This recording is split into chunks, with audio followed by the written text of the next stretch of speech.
The ARRL, the National Association for Amateur Radio, has filed comments with the Federal Communications Commission urging that the 902 through 928 MHz amateur radio band be protected. ARRL joins hundreds of licensed radio amateurs who utilize the band in opposing a proposal from NextNav Incorporated, a licensee in the 900 MHz location and monitoring service, or LMS, to completely reconfigure the 902 through 928 MHz band and replace the LMS with high-powered 5G cellular and related location services. RRL's comments, filed by our Washington, D.C. Council on behalf of RRL members and radio amateurs, point out several problems with NextNav's request. Contrary to NextNav's assertions, the band is extremely crowded with millions of devices and transmitters in operation in multiple services, including the amateur service. Adoption of the proposal would result in either massive interference that would prevent proper operation or displacement to other bands. The difficulty is that there are no other bands known to be available, and in fact, some of the amateur operations in this band are here because they were displaced when a portion of the 420 through 450 MHz band north of Lina was closed to the amateur service some years ago. Others were displaced from the same band when new federal government defense radars were initiated, and continued amateur secondary operations would have interfered with their operation.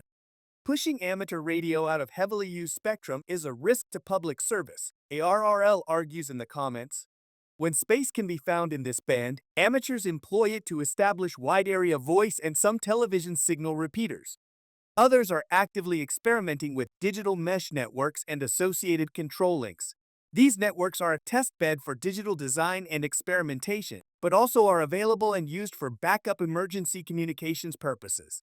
Still others operate low-power beacons for propagation research. Weak signal work, tuning and experimenting to communicate over the longest paths with the least power also is popular and leads to improvements in equipment.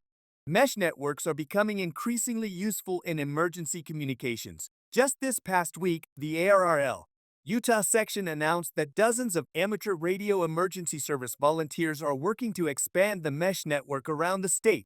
The needs of participating agencies have evolved to require more than analog voice and low-speed data modes, said ARRL.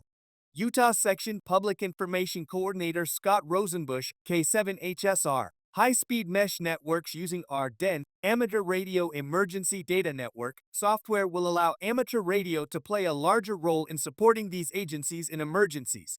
The ARRL Utah section already has a 5-county mesh network in place. The proposal from NextNav makes it more difficult to operate networks like this one. Under NextNav's proposal, the much higher-powered transmitters would be ubiquitous and operating 24/7.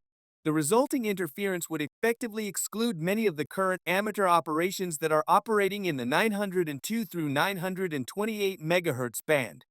The FCC docket remains open for reply comments from the public until September 20, 2024. As of September 6th, over 800 comments have been filed by amateurs and others who use this spectrum.